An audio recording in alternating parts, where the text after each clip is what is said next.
والی حدیث پاک سناتا رہا۔ اب کے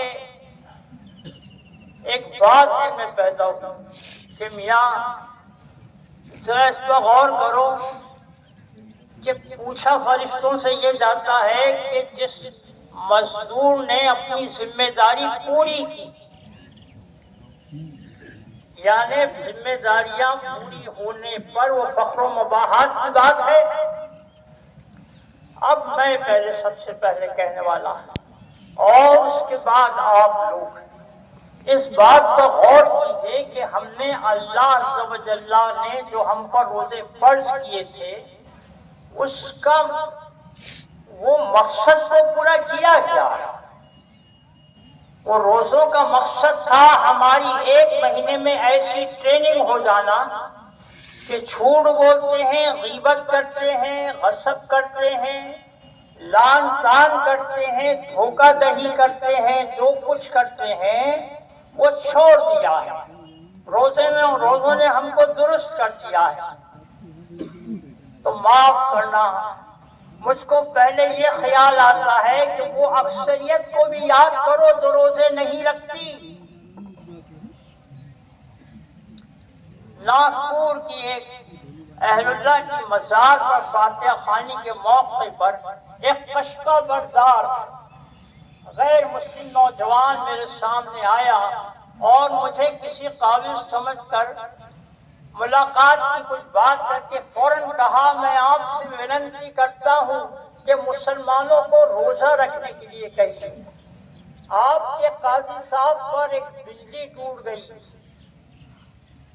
کہ یہ باعلم ہے اس بات سے کہ مسلمان روزہ نہیں رکھتے ہیں، اور اب اس نے اس کا ثبوت بتایا تو اس نے تو رہی صحیح کسر پوری کر دی۔ اس نے بتایا کہ میں بھی مومن پورہ سے آ رہا ہوں اور جب سڑک سے گزر رہا تھا تو ہوٹل میں سے میرے ایک مسلمان دوست کا آواز آیا، ارے فلاں ادھر آ۔ میں پہنچا تو اب وہ ہوٹل والے کو آواز دیتے ہیں۔ ذرا میں یہ بتانا بھول گیا کہ وہ مہینہ رمضان کا مہینہ تھا، رمضان جاری تھی۔ اب وہ آرڈر دیتے ہیں ایک پیشل بڑھا دینا، تو اب وہ غیر مسلم نوجوان بجائے اس کے پہلے ان کو کہا کہ نہیں بابا بڑھانا مت، اب ان سے کہتا ہے کہ مجھے آج مجھے روزہ ہے، یعنی وہ غیر مسلم جو ہے وہ روزہ رکھا ہوا تھا اور مسلمان اس کو روزے کے زمانے میں ہوٹل میں بیٹھ کر جو چائے پی رہے تھے اور روزے کی بے حرمتی کر رہے تھے اس کو بھی پیش کرنے لگے۔ اللہ نے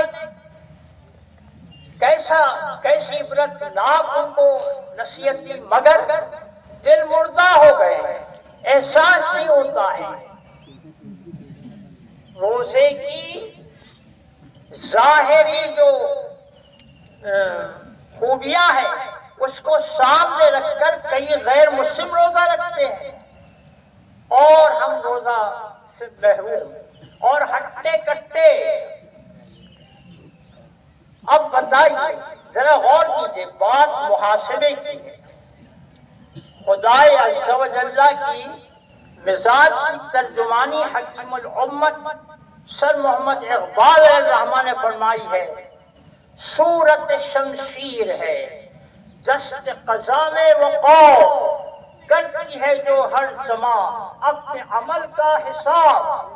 ایک ایک لمحہ گزرتا ہے جو کیا جاتا ہے اس پر غور کیا جاتا ہے کہ ہم نے جو کیا یہ اطاعت خدا اور رسول میں تھا یا نہیں تھا، جو اسلام میں پوری طرح داخل ہونے کا حکم ہے۔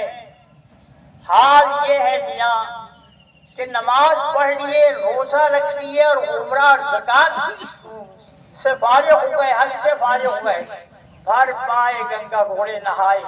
حال یہ ہوتا ہے کہ اللہ بچائے اس معاملے میں کہ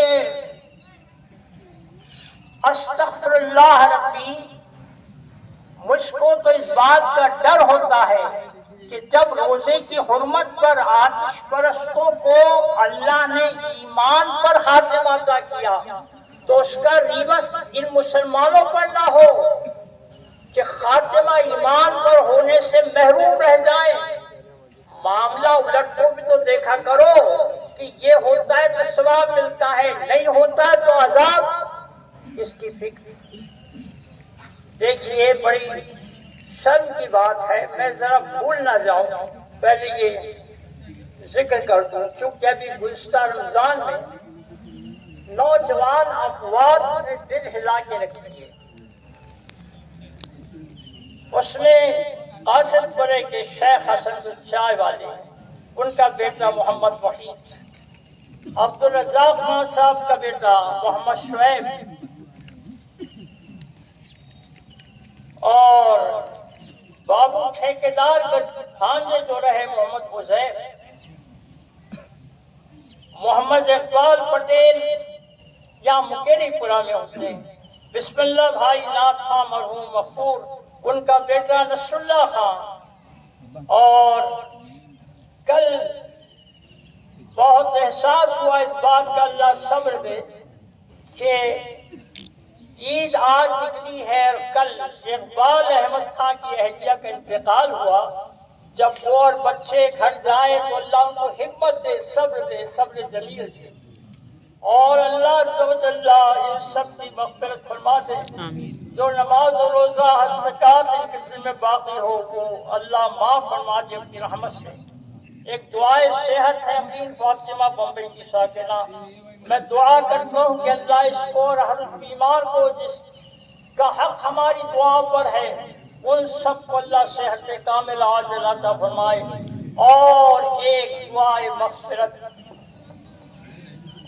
رمضان سے بہت پہلے کچھ ڈاکٹر سید غیاث الدین صاحب کے بیٹے سید معین الدین کا جو انتقال ہوا، رج پور کے ادبی حلقے کا بہت نقصان ہوا۔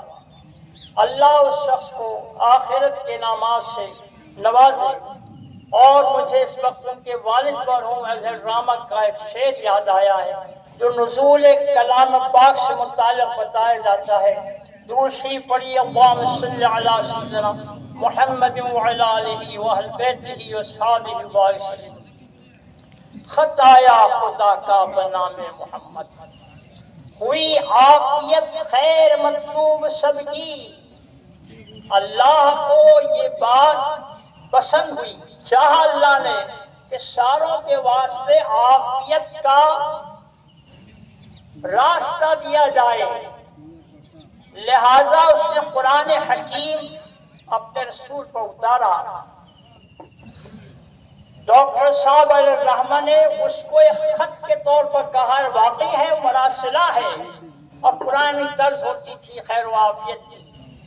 اللہ ان پر اپنے افضال اکرام فرمائے۔ اور حضرات محترم، میں بعد میں بھول جاؤں گا، بہت عین ہدایات کے ساتھ یہ چیزیں بہت بار گزر جاتی ہیں۔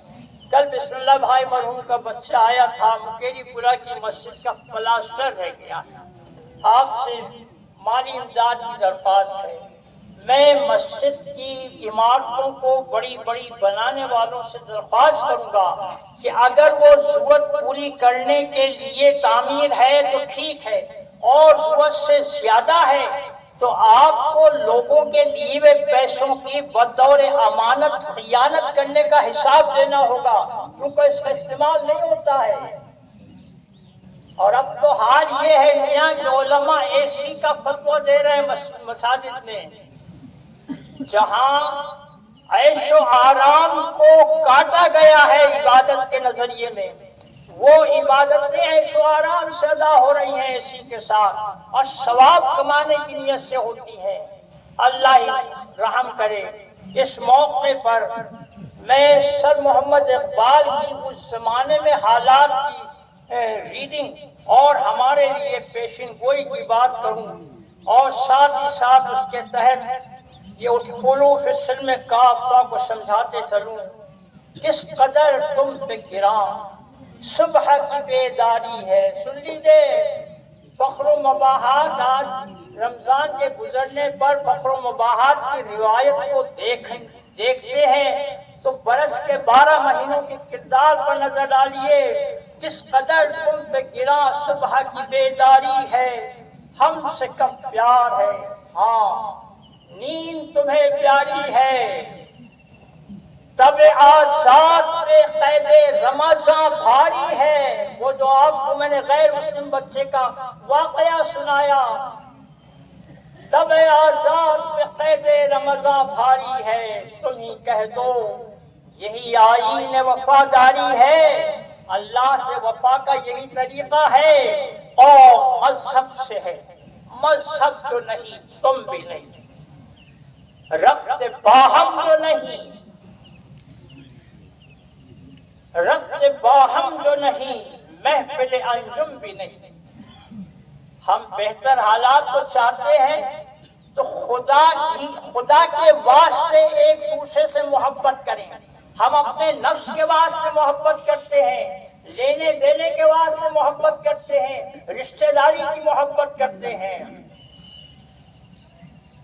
جس کو آتا نہیں دنیا میں کوئی فن تم ہو، نہیں جس قوم کو پرواہ نشیمن تم ہو، اپنے گھر کی پرواہ نہیں ہوتی ہے۔ بازاروں سے جب لباس خریدے جاتے ہیں اپنی شرم و حیا والی بیٹیوں کے لیے، تو وہ خریدے جاتے ہیں کہ ان کو شرم و حیا کا ان کا زیور جو ہے وہ ختم ہو جائے۔ اس پر غور نہیں کیا جاتا۔ میں ایک دم ایکسٹریم پوائنٹ کی بات کر رہا ہوں جو میری نظر میں ہے، اس کے بعد اس کے علاوہ کچھ ہو تو صاحب میری رہبری کر دے بعد میں۔ نہیں جس قوم کو پرواہ نشیمن تم ہو، بجلیاں جس میں ہو آسودہ وہ خیرمند تم ہو، تم ایسی فصل ہو، ایسی تم باغ کی فصل ہو کہ تم کو تباہ کرنے والے تم میں چین سے رہ رہے ہیں۔ بجلیاں جس میں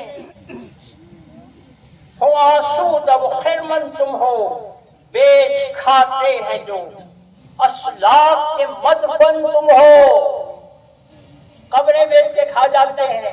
آج سے 3 سال پیشتر یہ غازی کے پاس انجن گاؤں کی ایک پارٹی آئی کہ وہ سندل برسوں سے ہوتا تھا ہمارے بڑے بڈھوں کے زمانوں سے، اور کورٹ نے وہ مزار اکھاڑنے کا حکم دے دیا ہے۔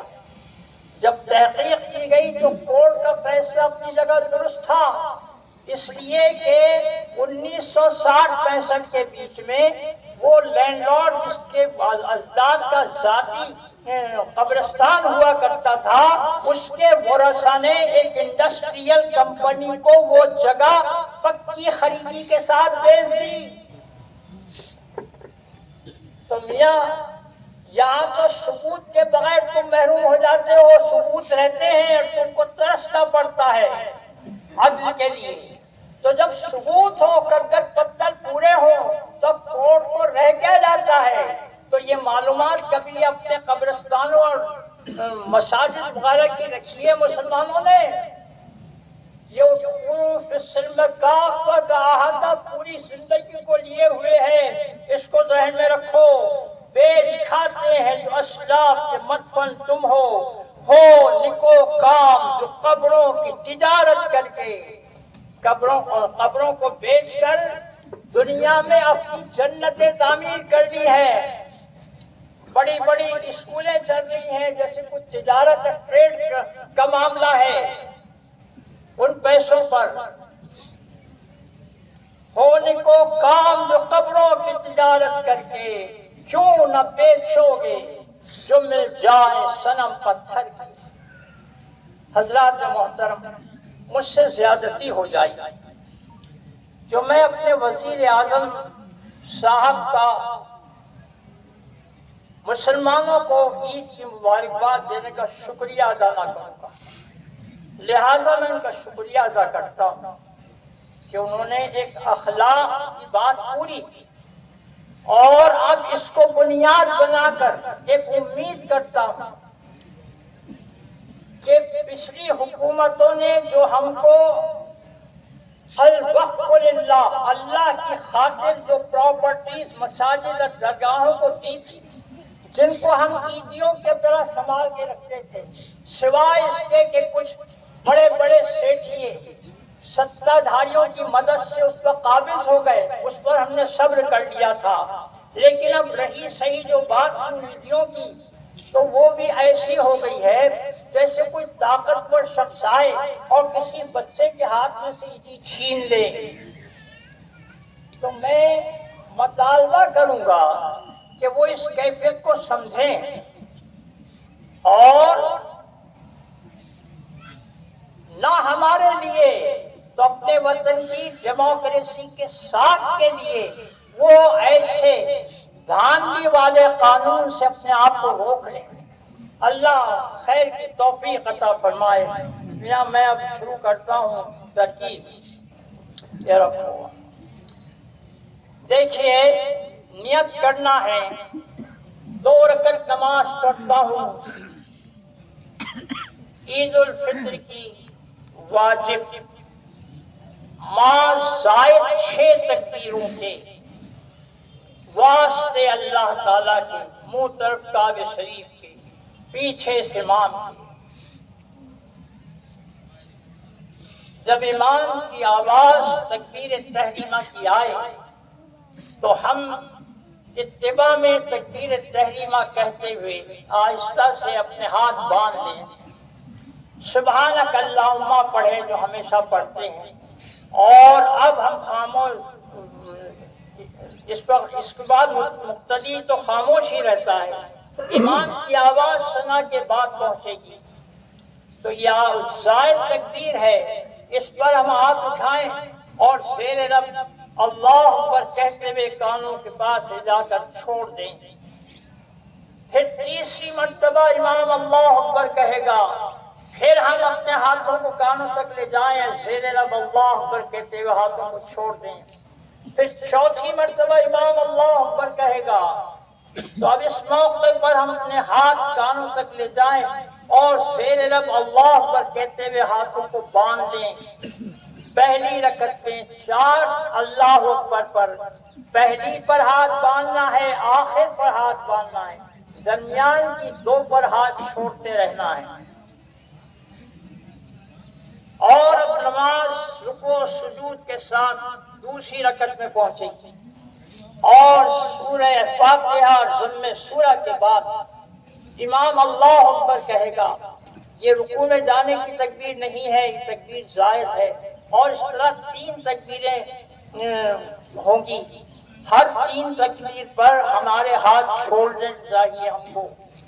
چوتھی تکبیر جو ہوگی اس میں رکوع میں چلے جائیں۔ خلاصہ یہ ہے کہ پہلی رکعت میں 4 آوازوں میں پہلی اور آخری آواز پر ہاتھ باندھنا ہے، بیچ کی 2 آوازوں پر ہاتھ چھوڑ دینا ہے۔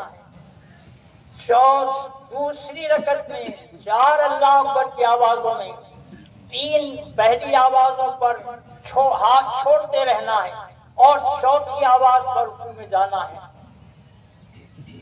میں مطمئن ہوں اس بات سے، اور اب اس ترکیب کا خیال رکھیں۔ اللہ خیر کی توفیق عطا فرمائے۔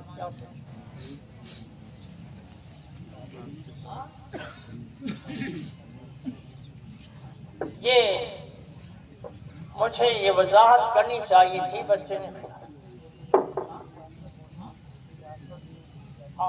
دیکھیے میں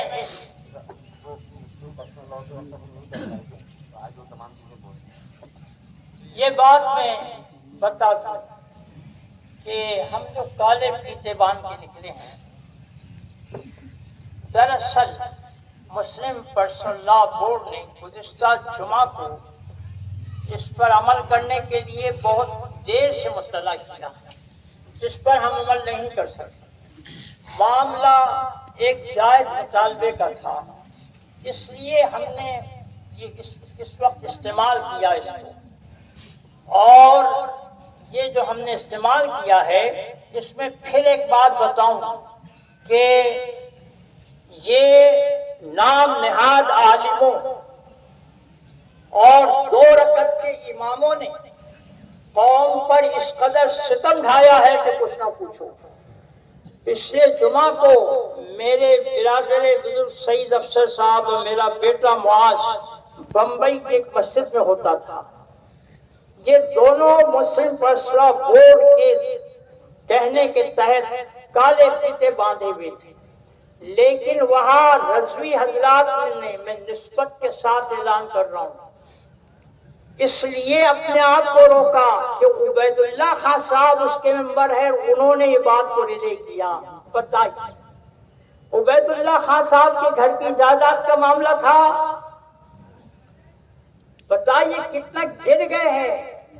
اقبال نے ایک تو غیر شرعی حاکموں سے، دوسرے ظاہردار پیروں سے، اور تیسرے یہ نام نہاد ایسے عالموں سے جو اپنی نفس کے واسطے بغض رکھتے ہیں، دو رکعت والے اماموں سے بہت زیادہ مذمت کا معاملہ کیا ہے. آپ لوگ ادب پڑھیے اور یہ اپنے اچھے برے کو سمجھیے. ان لوگوں نے قوم کے متعلق اس قدر خیانتیں کی ہیں کہ ہم انشاءاللہ اپنی ذات کے معاملے میں پوچھے بغیر ان سے اللہ کے اس اللہ عز و جل کی اس ملت کے فائدے میں جو آڑے آئے ہیں اس کا حساب لیں گے انشاءاللہ. اس کی تیاری سے مرے وہ لوگ. وما توفیق الا باللہ.